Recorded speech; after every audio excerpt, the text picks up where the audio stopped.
Well, I can only say that in these more than 40 years, 46 years, of working on the body-mind problem, well, I can only say that in these more than 40 years, 46 years, of working on the body-mind problem, I think I'm beginning to understand something, and I'm going to talk about it tonight. The conviction I have, of course, is that you are your body, and your head doesn't control it in a positive way. It can control it in some respects in a negative way. And my job was to get more into my body so I wouldn't slip between a body and mind situation. And of course that saved my life, fulfilled my life in many ways. And I'm finally coming to a point where I think I understand how this should work. But it's not easy. Só isso, rapidinho. Eu quero dar um crédito, viu, agradecer ao Dante, porque foi ele que colocou as legendas aí. Eu traduzi, mas a parte técnica foi o Dante Moretti, lá de Piracicaba.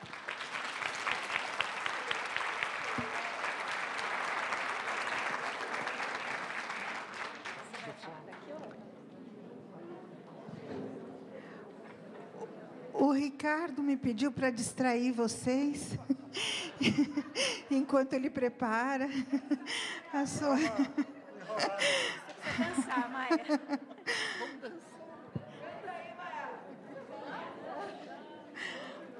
Bioarte.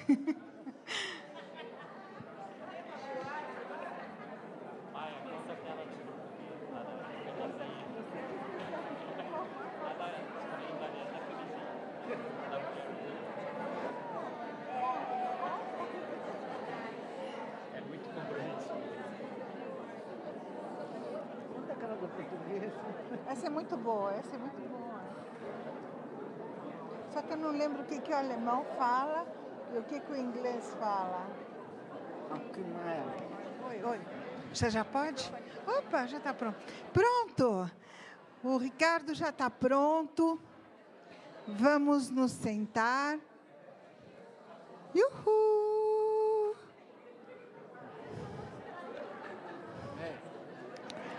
Uhul! Pronto, né? Passar a palavra agora para o Ricardo, que nos vai falar sobre o tema em psicologia biodinâmica. Ricardo. Bom, antes de qualquer outra coisa aqui, né? Acho que é importante comentar, né? O 8º encontro das 3 bios, acho que é um empreendimento bem sucedido, que comove, né? De estar aqui com essa alegria, com essa energia e conversando, né? Para quem é dos velhos tempos, né? Que as escolas viviam se dando cotovelada e rasteira, né? Era uma coisa feia, né? Como briga de irmão, assim, né? Que quanto mais parecido, mais briga tem, né? E é muito legal a gente estar podendo dialogar e trocar ideia, né? Um ouvir o outro. E acho que a gente está crescendo muito nesse movimento, né? E é muito gostoso estar aqui, né? Com gente de várias linhas e com respeito, né? E eu acho que assim as teorias são mapas, mas são mapas transitórios, né? Estava até conversando com o Paulo Albertini hoje de manhã de uma história que eu ouvi do Freud, que ele uma vez tinha estavam fazendo uma tradução para o inglês lá na Inglaterra, tal, e não conseguiam chegar a um acordo de como traduzir um trecho lá e, né, escreveram para ele, Dr. Freud, como é que o senhor sugere, não sei o quê, porque nós estamos aqui encafifados, tal. E a resposta dele foi assim, olha, não liga não, porque isso daqui a 10 anos vai estar desatualizado. Então, qualquer coisa está bom, né? Então, isso são palavras de um gênio, né? Um cara fala, olha, ele é um conhecimento transitório, é passageiro. A gente faz um mapa do caminho, depois entra um novo conhecimento, a gente vai transformando. Então, não é para a gente, né, ter uma identidade, se apegar ao conhecimento, falar, isso sou eu. Falar, a gente é algo maior que isso, a gente é um afeto, é um ser que vive e que usa mapas teóricos para circular aí, mas não é isso a nossa identidade, né? Isso está sempre mudando. Qualquer pessoa, né? Tem um filósofo aí, se não me engano, é o Pascal, que falava, eu não me envergonho de mudar de ideia porque eu não me envergonho de pensar, né? Então, é um pouco isso. Se você está pensando, você pensar é mudar de ideia. Se você pensa em não mudar de ideia, isso não é exatamente um pensar, né? Você, o tempo todo, né, se está vivo, você está mudando, né? Então, o que eu vou apresentar hoje aqui é um recorte de como a gente vê a biodinâmica hoje, que é diferente de deixa eu ficar um pouco em pé aqui para circular um pouco mais, né, que é diferente da biodinâmica dos anos 60, e diferente da biodinâmica da Europa, enfim, é o nosso recorte, né, aqui no Instituto, e vão apresentar para vocês, espero que possa servir, né, para iluminar caminhos aí também, ou pelo menos para estimular um debate, pensar numa forma diferente, né. Então, vamos...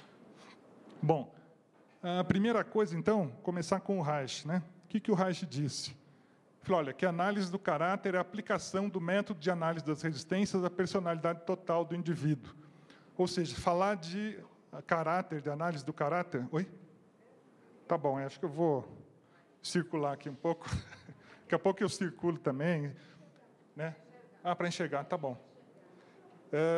Então, basicamente, quando a gente está falando de caráter, de análise do caráter, a gente está falando em resistência. Esse é o tema central, né? Toda a teoria dele, toda a teorização foi muito em cima disso. Olha, como lidar com um tipo de resistência específica, que é essa resistência do caráter.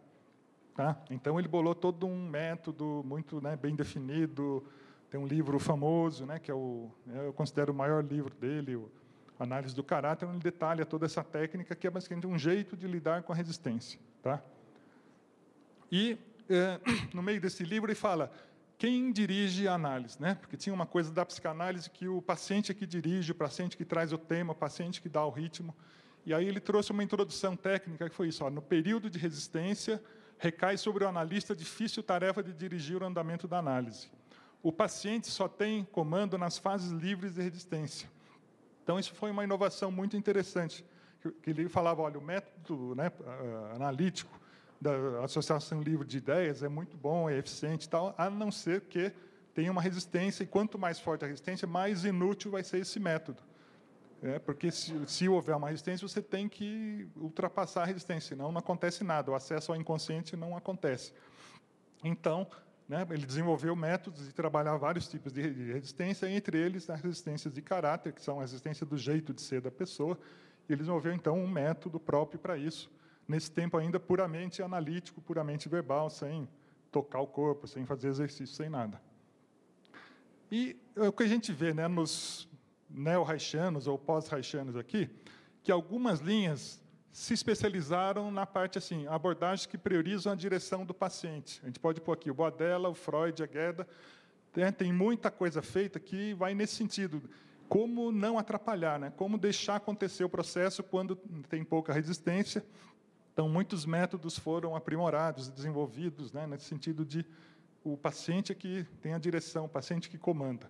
E outros teóricos aqui, por exemplo, Kellerman, Lowen, Navarro e Reich, são autores que desenvolveram o que a gente faz quando precisa intervir, quando o analista precisa dirigir, e desenvolveram, então, 1000 recursos, 1000 técnicas e possibilidades e jeitos de pensar que, né, dão conta desse momento em que o analista vai falar, não adianta se deixar a pessoa sozinha, né, comandar, ela vai ficar andando em círculos, é aquela história, 10 anos de psicanálise, não mudou nada, não sei o quê. Né, provavelmente por quê? Porque tinha uma resistência, isso não foi cuidado. Então, né, o preceito reichiano é basicamente esse. Quando tem resistência, o analista intervém, o analista dirige o processo.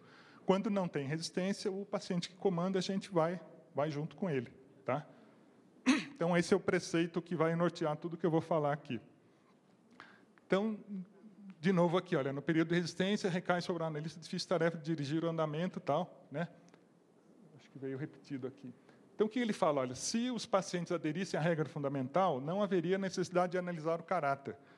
Então, eu acho que isso é um alerta. Né? O perigo que a gente corre, né? Um dos perigos, tem 2 perigos, né, complementares. Um é achar que todo mundo tem que passar para a análise do caráter, todo mundo, o analista que tem que dirigir o processo. Então, esse é um risco, né? Você pode ser interventivo demais. A gente vê muitos, né? Principalmente nas terapias reichianas antigas, era muito comum isso. Um analista que chega, ó, já pai, aí deita aqui, não sei o quê, põe no stool e faz uma massagem sem nem perguntar. Mas o analista já tem esse vício do intervencionismo. Eu que dirijo, eu que comando. Então, aqueles pacientes que, né, tinham outro tipo, tinham pouca resistência, eles eram, às vezes, atropelados, enfim, o processo não andava bem. E o contrário, né, aquele analista muito passivo, que deixa sempre o paciente e tal, que intervém pouco, né, às vezes precisa fazer uma intervenção. Então, vê que o próprio Reich, né, ele já falava isso aqui, olha, se né, os pacientes aderissem à regra fundamental, né, que é a associação livre, não precisaria da análise do caráter. Tá? Então, o perigo não é tanto o Reich sabia das coisas. Né? O perigo é os reichianos, às vezes, que levaram ao exagero essa coisa de intervenção, de eu que dirijo, e aí a coisa pode ficar complicada. Não, aqui está... Ixi, tá. Espera aí. Ele está... Não, está aqui... ele bagunçou um pouquinho, mas, enfim, vamos lá. Posteriormente, então, o Reich, né, inclui na vegetoterapia, na sua proposta, uma vegetoterapia, que são trabalhos corporais diversos, para complementar a técnica verbal. Então, né, o que a gente conhece hoje, todo mundo aprende nas escolas, é uma coisa mista. Né, conforme a escola aprende mais a parte vegetoterapêutica, né, de muitos trabalhos corporais, e algumas escolas priorizam mais o lado analítico, enfim, mas a proposta reichiana, né, pelo menos nos anos 30, é misturar as duas coisas, né, que é o que eu vou apresentar aqui. E, né, a frase do Reich, né, o tratamento vegetoterapêutico das atitudes musculares é entrelaçado de modo muito bem definido com o trabalho sobre as atitudes de caráter. Assim, não exclui de modo algum o trabalho de análise do caráter, completa-o mais propriamente. Tá? Então, estamos aqui circulando nessa mistura de trabalho verbal que complementa o corporal e vice-versa. E o que a gente vê é que cada abordagem criou a sua própria vegetoterapia. Então, né, de alguma maneira, a bioenergética desenvolveu uma vegetoterapia própria, a biodinâmica desenvolveu uma vegetoterapia, o Navarro também desenvolveu a sua própria vegetoterapia, cada um, né, todo mundo, de alguma maneira, circula pela análise do caráter, mas tem umas vegetoterapias diferentes que são, muitas vezes, complementares. Né? E, então, falando um pouco mais da biodinâmica, né, a gente estava no Reich, vamos pegar um pouco a Gerda agora, né, que tem essa linhagem Freud, Reich, Gerda. Então, vamos... O que quer dizer? Então, uma frase da Gerda, que está no livro dela, Entre Psique e Soma, eu digo ao paciente, você pode dizer ou fazer o que quiser, mas você não é obrigado a fazer ou dizer seja lá o que for. Simplesmente não contenha nenhuma palavra ou movimento. Acho que qualquer pessoa que já estudou psicanálise reconhece aqui, né, a semelhança com a associação livre de ideias. É o que a gente chama de associação livre de movimentos, ou o método do impulso interior, né, ou o método da parteira, como ela chama também, que é justamente isso. Olha, você autoriza o paciente, deixa as coisas virem, deixa acontecer. Né? Então, vamos dizer, a Gerda trabalhava muito com essa noção. Né? E, pelo que eu conheço da biossíntese, isso também é muito importante. Né? Olha, identifica pela ressonância, pela leitura, o que está brotando e deixa acontecer, e a coisa vem de dentro e desabrocha e acontece. Né? Então, é uma técnica, como eu falei, tem uma vocação menos intervencionista, mais de deixar vir da pessoa que está sendo atendida e não tanto, né, o terapeuta dirigir.